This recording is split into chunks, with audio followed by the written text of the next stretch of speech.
Kuali Shimashilti, Toiniwanostian, Miguanticawan, Nikan Mune, Chocotoque, Ashilo, Cautelocawi. Eniacacu, Itegue y Tonalamat, Nikan Mu, Inquilucto.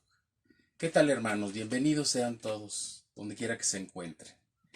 Aquí estamos desde el Amoxcalco del Semanáhuatl Amaxtiloyan.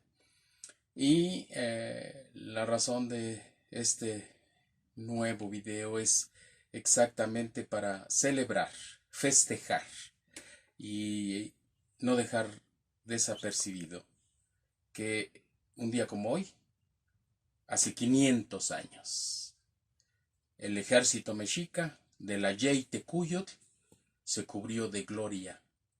Ha quedado perpetuada a través de los tiempos en los libros de historia oficiales y en la tradición oral. La batalla insignia, la primera batalla insignia que se aconteció aquí en Mexico, Tenochtitlan, cuando fue expulsado el ejército invasor, encabezado por Hernán Cortés y sus huestes traidoras. Hace 500 años, el ejército mexica se cubrió de gloria. Pues sí, dadas las circunstancias de una pandemia que tenemos actualmente en todo el orbe, en todo el mundo, no nada más en México. Pero llama la atención, mucha atención en esto. Se cumplen 500 años igual. Tenemos una pandemia que se tuvo hace 500 años con la Güey-Záhuatl, la viruela que trajeron los españoles. Y hoy, igual, traído por extranjeros, una pandemia le llaman COVID-19, un coronavirus, un virus que, según nos hemos informado, existen más de 40 y tantos coronavirus, pero este fue modificado para hacer daño porque pues, no tiene otro beneficio. Fue hecho estuvo alterado para afectar a la gente, disminuir la población, porque eso lo tenían bien establecido. Pero en fin, han pasado 500 años y hoy nuevamente la historia se repite. Pero recuerden el viejo adagio de Santayana: pueblo que olvida su historia está condenado a repetirlo. Es por eso que el día de hoy vamos a hacer una remembranza de la Noche de la Victoria enarbolada por Cuautláhuac. Más adelante vamos a ver por qué lo conocen como Cuitláhuac. Su nombre verdadero es Cuautláhuac, no Cuitláhuac. En fin, fue en el año Ometecpaxihuitl, en Mexico Tenochtitlan, después de que los españoles fueron recibidos como grandes señores, fueron aposentados, regalados, ahumados con humos aromáticos, como acostumbramos en nuestra tradición, y violentando esa accesibilidad, esa cortesía, inmediatamente hicieron daño estos personajes, porque a eso venían. Pero remembremos, muchos fueron los dolorosos pasajes que nuestro pueblo vivió durante el bárbaro proceso de invasión española. Pero así como lloramos derrotas, también tuvimos honorables victorias, que no fueron pocas. En Aquimpeche, hoy Campeche, allá en Puerto de la Mala Pelea, le llamaron los españoles, en Tecuaque, en fin, hubo muchas victorias que no se registran, pero la tradición oral la registra muy bien. También hubo honorables victorias tan renombradas como esta, la que los españoles llaman la mal llamada Noche Triste. Los españoles y los malos mexicanos también.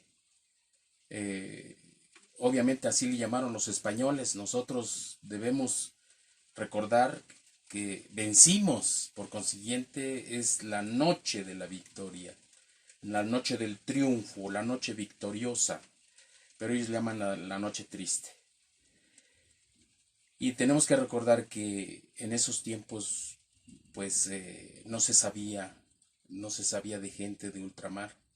Entonces, cuando llegaron, pues causó estupor, porque es la verdad, causó estupor, asombro, sorpresa, temor, porque es la verdad, causó temor, algo incierto, algo inesperado. De pronto llegaron esos personajes que todos nosotros actualmente sabíamos a qué venían. Venían a robar, a buscar oro. Lo encontraron en abundancia, con tanta suerte, ¿verdad? Que lo lograron encontrar todo un continente.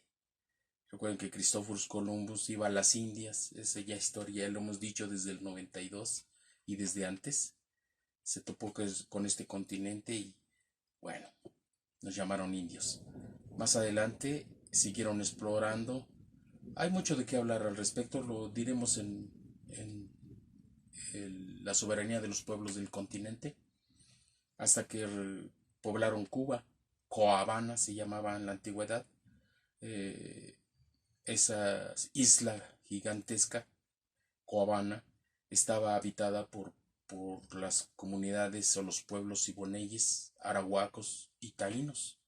Pero Cristóbal Columbus acabó con todos. Si no queda ahora, hoy en día, no queda ningún siboney, ningún arahuaco y algunos pocos taínos todavía. Por eso Cristóbal Columbus los acabó, los acabó.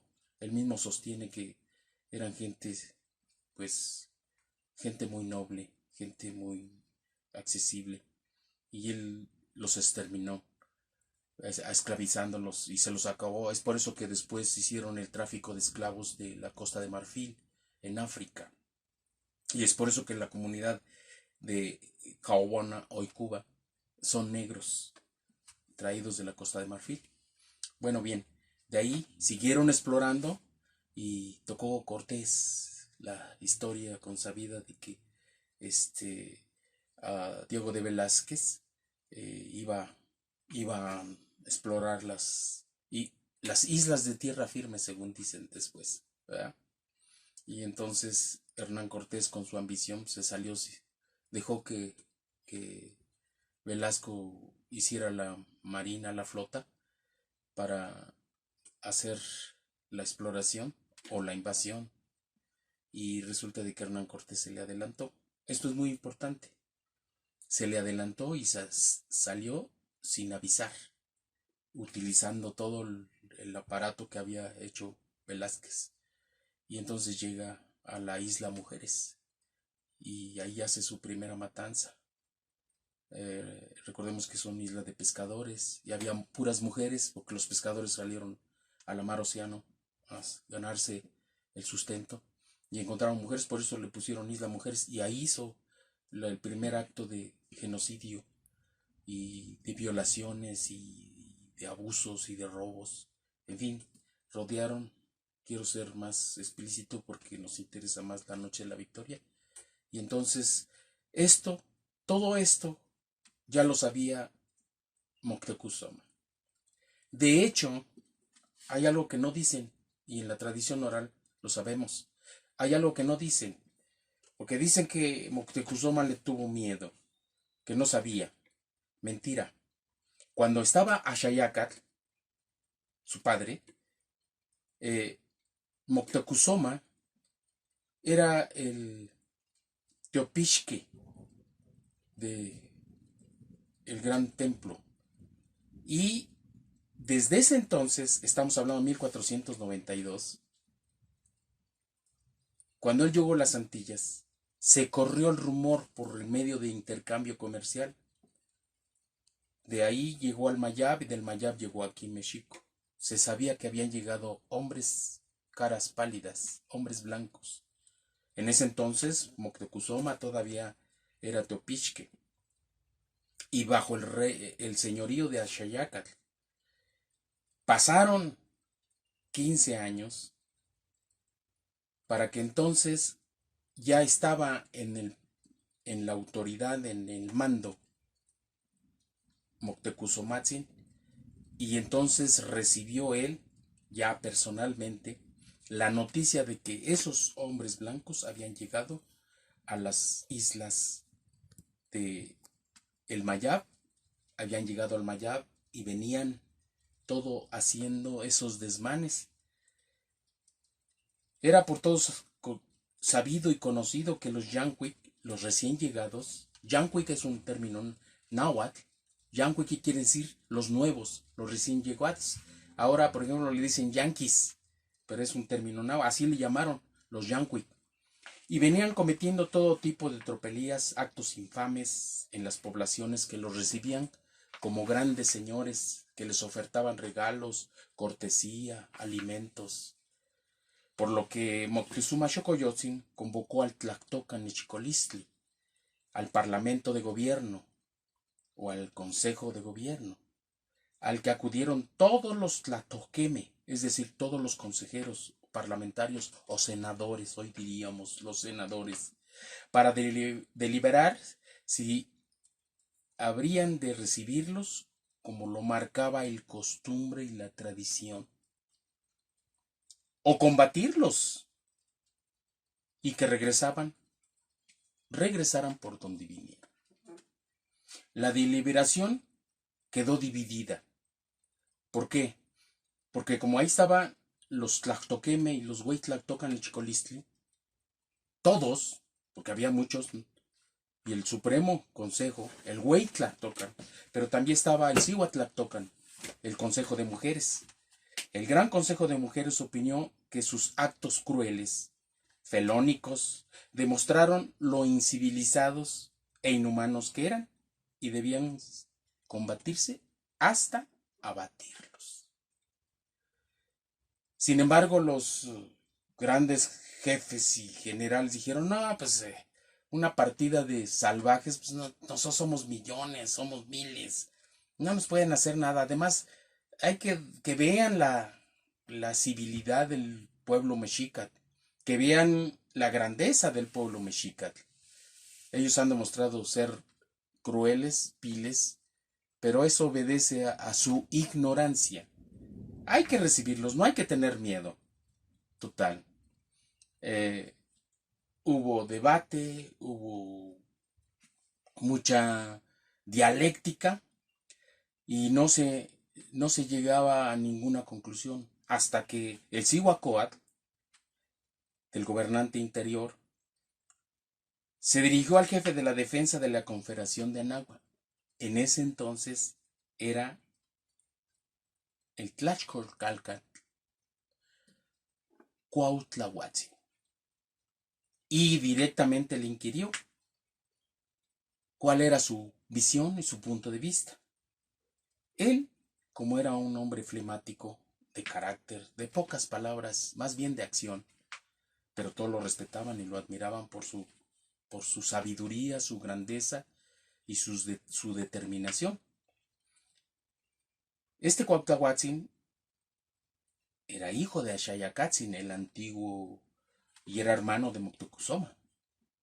Se levantó de su icpali y dijo una máxima que hasta la fecha está grabada en la memoria de los portadores de la tradición oral y en la memoria de nuestro pueblo. Y dijo esto: solo les digo que no permitas que entre a tu casa aquel que después te ha de echar de ella y se ha de quedar con ella. Es todo lo que tengo que decir. O sea, les digo, de pocas palabras, estoico, determinante, firme y además muy sabio. Sin decir más, se sentó. Se hizo consenso nuevamente, o sea, ya les dijo prácticamente, pues no hay que recibirlos, ¿verdad? Pero era de pocas palabras. Se hizo consenso nuevamente y decidieron recibirlos, por lo que Hernán Cortés entra el 8 de noviembre de 1519 como embajador de un rey de ultramar. Así se hizo llamar él. Así se hizo llamar. Vengo con representación de un rey de ultramar. Por ello Moctecuzomatzin ordenó abrir la puerta de las Águilas y le recibió con sus 660 soldados, 16 caballos vituallas, pertrechos para la guerra, y sus aliados mayas en chontales, empualtecas, totonacas, y los ya bien consabidos y reconocidos tlaxcaltecas. Todos ellos traidores. Todos ellos. Se les hizo recibimiento con ofrenda de copal y los aposentaron en el Tecpan, en el palacio, en el viejo palacio del señor Axayácatl, Rostro de Agua. Un palacio que estaba más o menos donde ahora está el Nacional Monte de Piedad, ahí en el Empedradillo, a un costado de la Catedral Metropolitana, lado poniente. En junio de 1520, Cortés toma una decisión que reflejaba su conducta vil y miserable. Hace prisioneros a Moctezuma junto a su consejo de gobierno, la flor y nata de la sociedad, la gente pensante, los dirigentes, tecutlis, generales, capitanes, administradores, en fin. Ese gran consejo de gobierno, y los usó como salvoconducto. Entre estos prisioneros obviamente estaba Cuautlahuatzin, jefe era Tlacoxcalcat, era jefe del Estado Mayor, hoy diríamos, de la nación. Se encargaba, jefe de los ejércitos. Entonces, Cortés le dijo, porque la gente ya estaba enardecida, pues ¿por qué no aparecían ni salían su consejo, su junta de notables? ¿Por qué no salían? ¿Y por qué ya no salía Moctezuma para ir a su palacio, que estaba en el lado opuesto, donde ahora es el Palacio Nacional? ¿Por qué ya no salía? Obviamente sabían que ya había sido prisioneros. La gente empezó a incomodarse y empezó a exigir. Para esto, Cortés recibió unas noticias de Chalchicueyecan. Ahora, esto quiere decir lugar de las faldas de jade, ahora las costas en Veracruz. Que Pánfilo de Narváez, acuérdense, se salió sin su orden. Traía órdenes de apresarlo y llevarlo a Cuba, por órdenes de Diego de Velázquez. Y decide ¿qué voy a hacer? Aquí ya se me está libertando la gente. Y allá ya llega Pánfilo de Narváez, no sé con cuántos ejércitos, no sé con cuánta gente, pero sí sé que viene por mí para llevarme preso. Entonces prontamente va a su encuentro y deja a Pedro de Alvarado, su lugarteniente. Hoy diríamos, está de moda la palabra, su sicario mayor, su jefe de sicariato. Y le deja instrucciones. A la primera situación, mátalos. Mátalos y mata a los jefes dirigentes, quita las cabezas, descabeza a la sociedad para que no sepan qué hacer. Mientras yo me voy en contra de Pánfilo de Narváez. Efectivamente. El asunto es que a su regreso Cortés se encuentra que Tenochtitlan se había sublevado, entre comillas, sublevado por la matanza ordenada de Pedro de Alvarado durante el ceremonial de Toxcatl, que ya lo hemos platicado en sesiones anteriores. Y entonces, al ver la revuelta y la inconformidad, no solo eso, sino ya no les llevaban de comer, sino ya no les llevaban sustento, y ya no había, como después de la matanza la gente se replegó, ya no hizo el tianguis, ya la gente estaba como ahorita en el COVID. Las calles estaban desiertas. Entonces Cortés exige a Moctecuzomatzin que reestablezca el mercado y el orden. Inteligentemente le dice, bueno, para hacer eso, restablecer, alguien tiene que ir. Inteligente Moctezuma. Alguien tiene que ir a organizar para que otra vez vuelva. Y para esto le dice, bueno, pues Cortés le dice, bueno, pues sí, ¿envía a quién? Inteligentes. Cortés no sabía. Moctezuma habla antes con Cuautlahuatzin y le dice: mi generalísimo Notlachcolcacotzin, por favor sales, ordenas los ejércitos de la Yeytecuyos, la Triple Alianza, y mátalos a todos. Y Cuautlahuatzin le dijo: y tú, hermano mío, hombre muerto soy yo. Yo ya no cuento con la vida ni la autoridad. Por eso es que tienes que ir tú, jefe de los ejércitos, a organizar toda la gente, todos los guerreros, todos los capitanes y generales, para exterminar a esta gente que no merece ni el saludo. Posteriormente, Cuautlahuatzin salió, le dijo: no, pues que Moctezuma, le dice Hernán Cortés, ya le dije a Cuautlahuatzin que vaya y organice el mercado. Y Cortés, ¿qué es lo que pedía?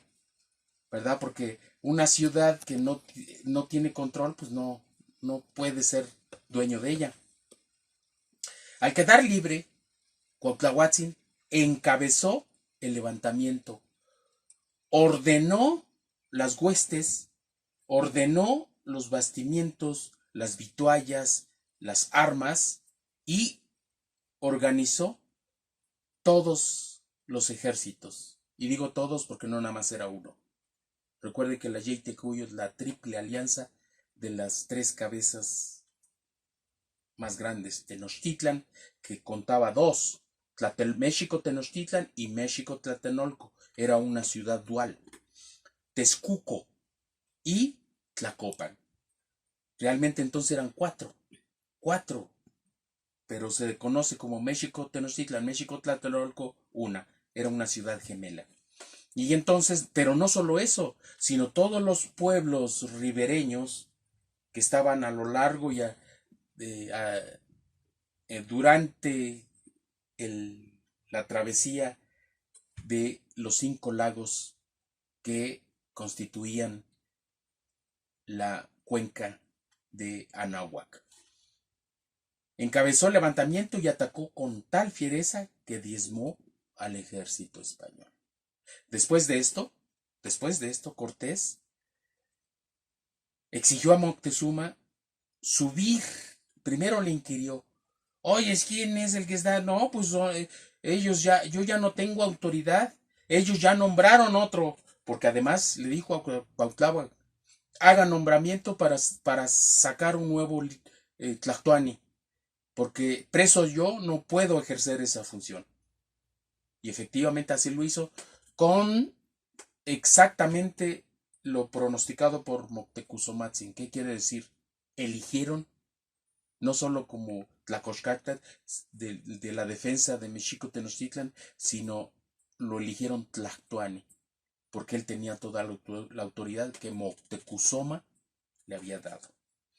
Después de esto, Cortés exigió a Moctezuma: sube a la azotea del Tepan de Axayácatl, allá donde está el Nacional Monte de Piedad, donde nosotros hemos ido a dar nuestra elegía, a recordar la muerte de Moctezuma, allá exactamente en la esquina entre Empedradillo y Calzada México-Tacuba. Y desde la azotea del Tepan del Palacio de Axayácatl, para calmar al pueblo. En nuestra crónica, en nuestras Tenonoxalistli, en la tradición oral, dicen que Moctezuma le dijo: yo ya no soy señor, es inútil que vaya, no tengo por qué ir. En nuestra tradición se negó absoluta y rotunda y totalmente: a mí el pueblo no me obedece ya, porque ya tienen otro señor, porque yo estoy cautivo y automáticamente el estar cautivo me quita todo el fuero y toda la autoridad sobre mi pueblo. Casualmente, la libertad, la tema Quixtilistli, es aquel que nos hace exactamente, nos da el fundamento de hombres libres. Yo no soy, por consiguiente, no puedo subir a arengar a un pueblo del cual yo soy un más igual. Se negó, y de puro coraje, Cortés le clavó un puñal en las partes bajas, de puro coraje. Pero la gente seguía pidiendo Moctecuzomatzin. Y entonces Cortés tuvo un dilema: ¿qué hago? ¿Qué hacemos? ¿Y ahora qué hacemos? Pues antes él hablaba por nosotros, él nos era nuestro mentor, ahora ya no tenemos a nadie. Y después de la matanza que hizo Pedro de Alvarado, de robar el oro y las riquezas y masacrar niños, mujeres y ancianos en un ceremonial de orden agrícola de corte solar, pues ¿cuándo? Estaban solos. Y entonces lo que hicieron exactamente, como lo muestra el Códice Moctezuma en su fragmento donde Moctezuma, que ya estaba muerto, ¿por qué? Porque lo presentan, lo empalan, le meten una garrocha, una lanza por las partes nobles para sostenerlo y presentarlo como una marioneta. Esto, esto automáticamente causó indignidad. Esto causó no solo un estupor, sino una ira, y empezaron a lanzar piedras no al cuerpo de Moctezuma, sino a los malditos genízaros que subieron a presentar de una forma vil y miserable el cadáver de su gran señor, que era respetado, reverenciado, amado y querido, y que no había habido, disculpen la cacofonía, hombre gobernante tan poderoso, tan sabio, tan culto, tan noble como Moctezuma. Sin darse cuenta, el pueblo y el propio Tlactuani, a partir de ahí se creó el estigma de que fue cobarde, de que fue pusilánime, de que fue débil, y se sentó la leyenda negra de la cobardía de Moctezuma. Una vez que arrojaron piedras, la gente, enardecida, empezó a dar guerra. Los españoles, con mucho temor, asustados y como cobardes que eran, lanzaron al agua, al canal, a la Pantle, a Moctezuma. Curiosamente dicen que era cobarde. Las fuentes dicen que era cobarde Moctezuma, que era pusilánime y que por eso le dieron una pedrada, que murió 2 días después de la pedrada. No es cierto, si lo lanzaron inmediatamente ese día. Pero curiosamente, el pueblo amorosamente levantó el cuerpo del gran Tlactuani, del güey Tlactuani Moctecuzomatzin Xocoyotzin, para hacerle solemnes exequias durante 20 días, de acuerdo a su alta investidura. Durante 20 días paró la guerra y el pueblo se dedicó a hacerle las elegías, los cantos, la marcha procesional, preparar su cuerpo, incinerarlo, después los huesos ponerlos en un tlaquimiloli, porque ya sabemos, 20 días. Sin embargo, la versión oficial dice que Moctecuzomatzin fue herido ese día de una pedrada y a los 2 días murió, como yo les dije. Dicen las fuentes históricas hechas por españoles. Los mexitin durante ese tiempo dejaron de llevarles alimentos y sitiaron el Tecpan de Axayacal. Cortés, furibundo, pero muy furibundo, asesina al resto de los cautivos, o sea, al resto del consejo de gobierno que todavía tenían ahí, que no era 1 ni 2, eran 68 grandes señores, 68 senadores, diríamos hoy en día, 68 jefes, 68 tecutlis de los diferentes señoríos que recibieron a Cortés con toda la solemnidad, con toda la parafernalia con todo el protocolo de honorabilidad, de dignidad, de alta investidura y sobre todo de civilidad que este salvaje no entendió. ¿Qué sabía de esas cosas? Él era un matón, era un soldado ruin, era un cobarde, era un traidor. Así, de esta manera, lo más granado de la sociedad mexica, la crema innata, diríamos hoy, pero en la tradición dicen la flor del pueblo, lo más granado. Cuautlahuatzin es elegido a partir de esa ignominia. Cuautlahuatzin es elegido nuevo Tlactuani y Tecutli y Hueytlacolcalcat de las tropas, y entonces empezó a fortalecer las alianzas con los pueblos confederados para expulsar a los invasores. Al ver que su situación era insostenible, Cortés trató de entrar en paces con Cuautlahuatzin.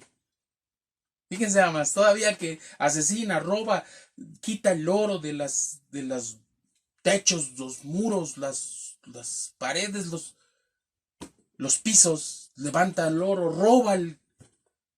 Sabemos que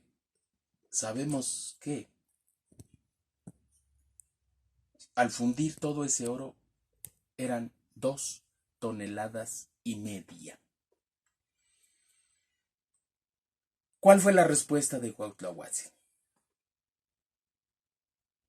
Y aquí solo sales para cremarte en el Hueytlicashitl.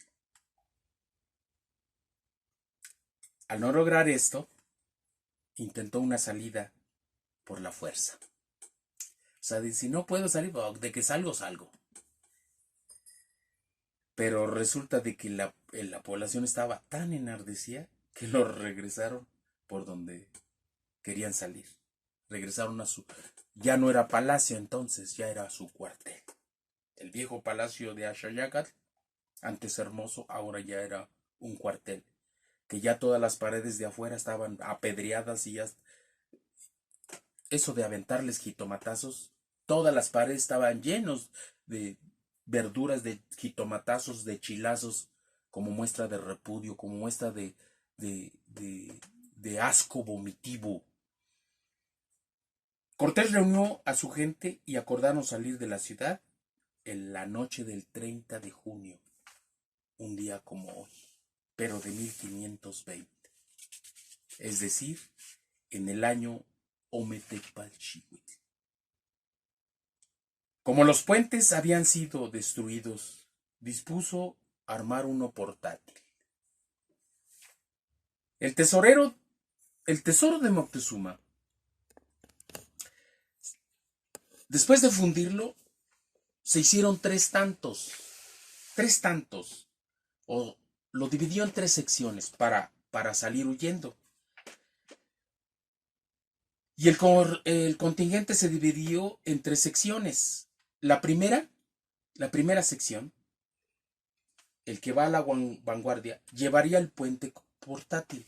Nada más para cargar ese puente, no, porque ustedes nos imaginamos un puente. No, cegaron y era de muchos metros. Mucho de 200 metros.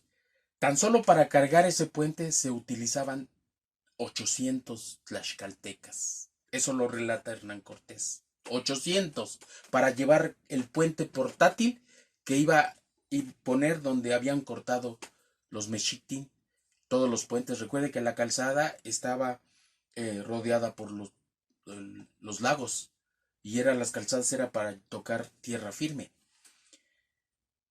El primer sección llevaba el puente portátil, pero no nada más el puente, sino iban soldados y peones, etcétera, etcétera. La segunda sección llevaba el tesoro, 2,5 toneladas, con soldados bien armados. Y dice que mujeres. Sí había mujeres, pero no españolas. No. de todas las mujeres zempoaltecas, mayas, totonacas y tlaxcaltecas, porque ya hasta en la revolución tenemos esa historia de que ahí iba Don Juan con su Valentina. Ahí iba a pasarle sus tortillas. Bueno, también los tlaxcaltecas traían a sus mujeres. De ese tamaño era la situación. No crean que eso de la revolución es cosa nueva. No, es desde tiempos prístinos. Entonces también traían a sus mujeres para que les hicieran las tortillas y les hicieran de comer y les cuidaran. Y en la retaguardia, por supuesto, al mando de Pedro de Alvarado, guarnecía la retaguardia.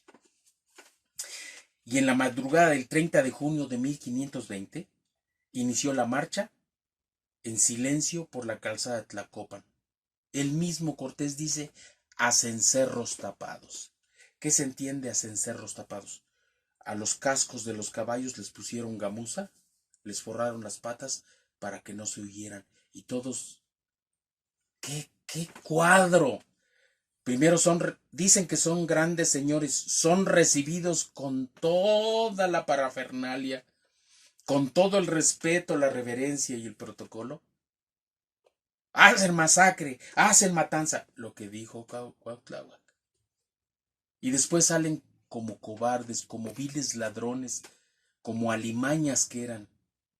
Disculpen, no se le puede llamar de otra manera. La misma historia.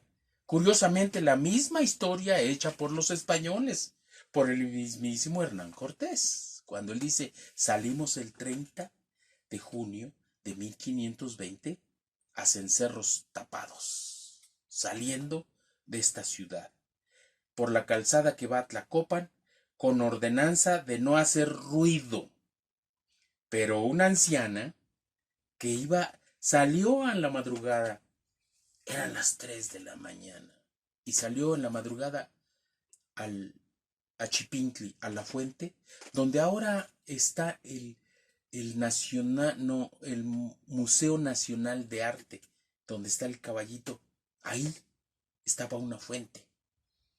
Y ahí esa anciana vio y que iban caminando todos, las sombras iban quietecitos.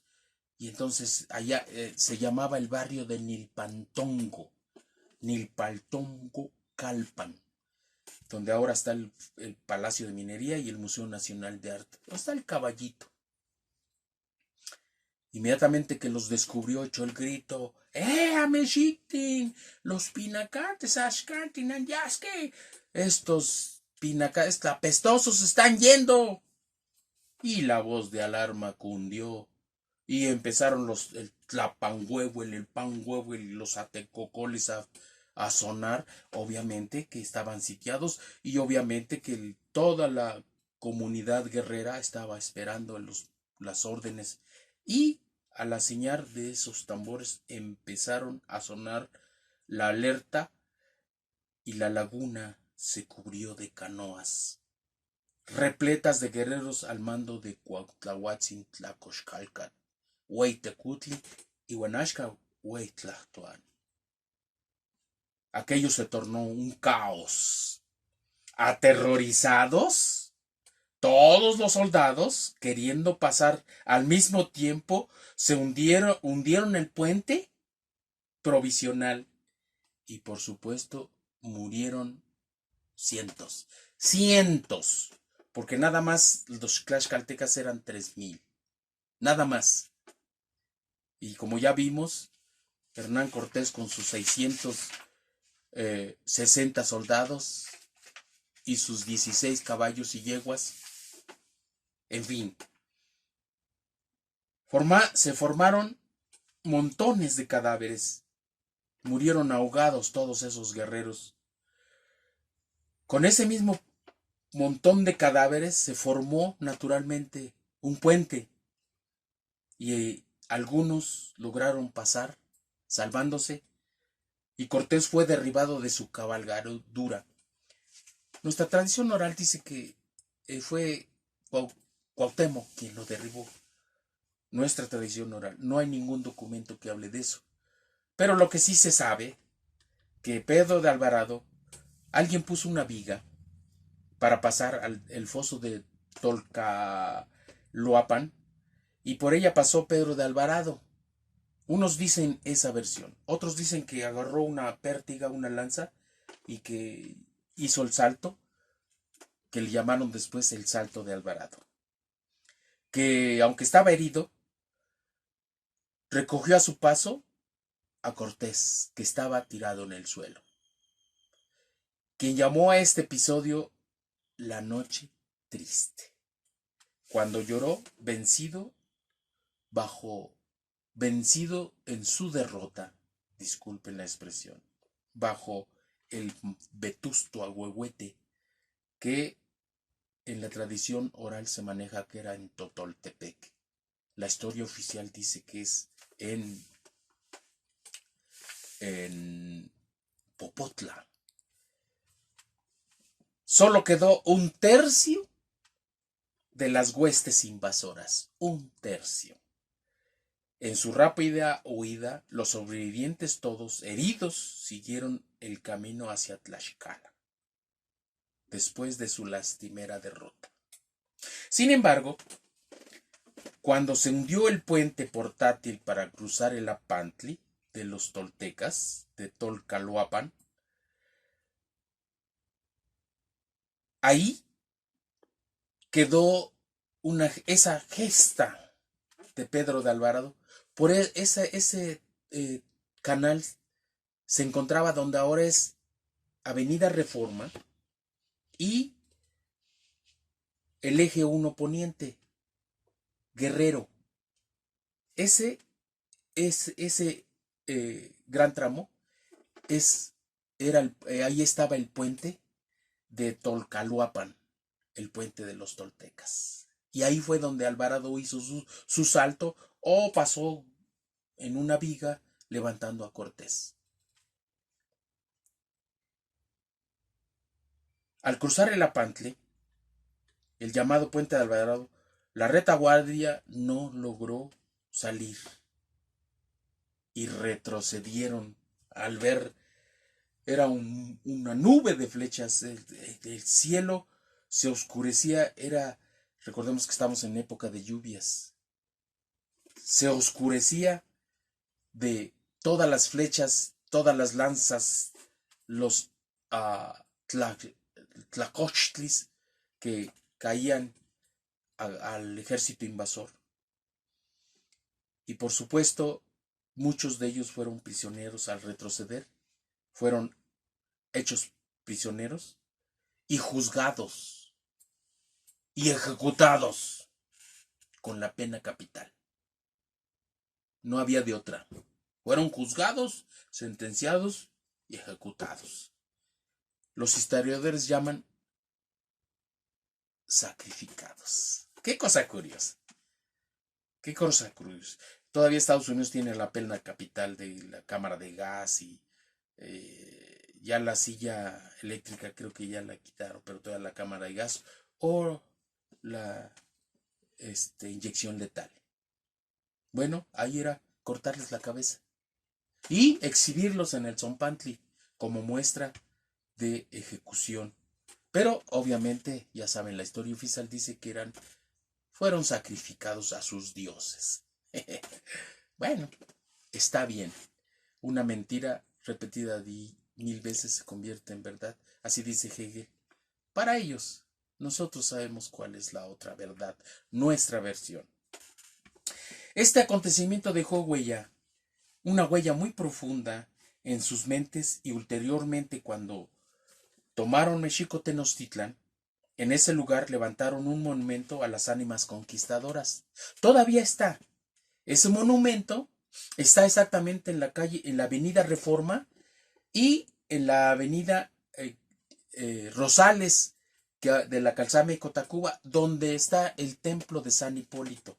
Ahora ya no es templo de San Hipólito, ahora es el templo de San Judas Tadeo, donde van todos los 28 y 29 del fin de mes a celebrar a San Juditas.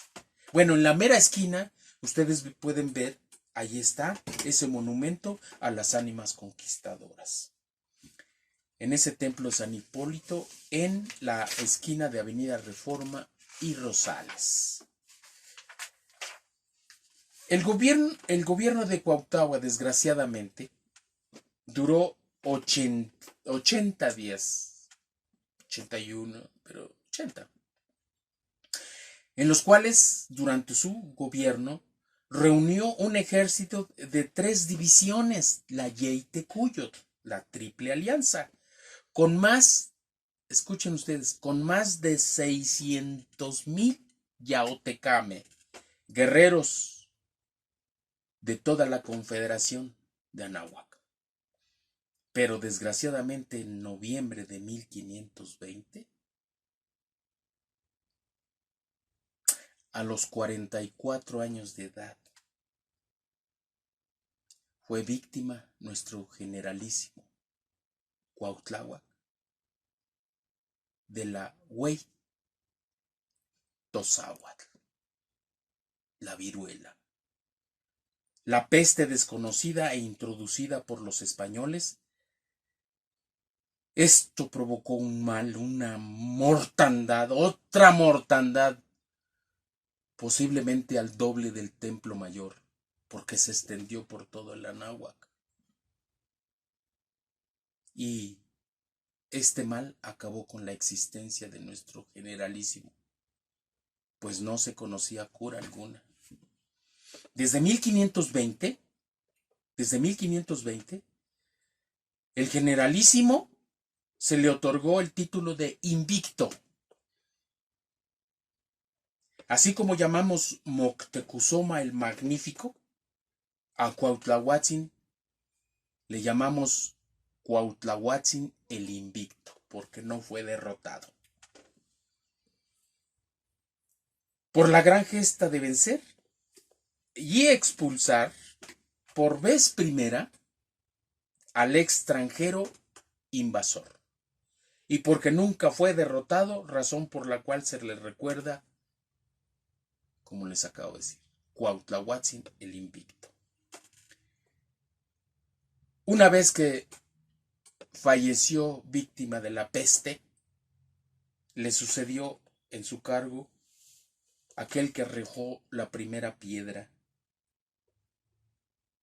allá en la azotea de Moctezuma, su primo Cuauhtémoc, el último Tlactuani, el héroe más puro, como ahora le decimos, el joven abuelo y el héroe más puro que ha tenido México. Otra vez, después de 500 años, una pandemia nos invade. Otra vez, nuevamente, sufrimos el embate, la injerencia, el intervencionismo de gobiernos extranjeros. Y otra vez, hoy, justamente cuando se intenta reconstruir a la nación, se intenta salir adelante, otra vez traidores, otra vez gente ruin, mezquina, está tratando de desbaratar el orden que se trata de hacer. 500 años han pasado. Y esta plática es para recordar, reverenciar al gran Cuautlahuatzin el Invicto. Les agradezco su atención. Les puedo sugerir que en nuestra revista tenemos un poco de esta información, ¿verdad? Pero en el número 9 de nuestra revista la tenemos.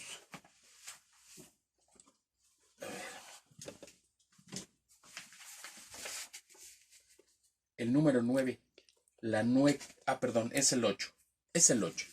El número 8, aquí está. Ahí viene la historia de Cuautlahuatzin el Invicto. Y también hoy íbamos a hacer la presentación, los 500 años de esta gesta heroica, pero las circunstancias no nos lo permitieron. Pero también queríamos presentar la obra de Cuautlahuatzin el Invicto, que es un ensayo que un servidor de ustedes hicimos en el año 1992, para exactamente recordar esta gesta de no intervención o la expulsión de ejércitos extranjeros en México, en el 92, en los 500 años. Les agradecemos su atención. Tlazo, Camato y Huelmía.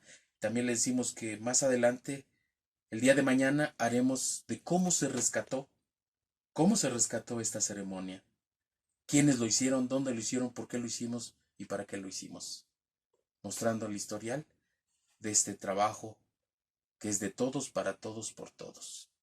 Tlazo, Camato y Huelmía, esperamos que les haya gustado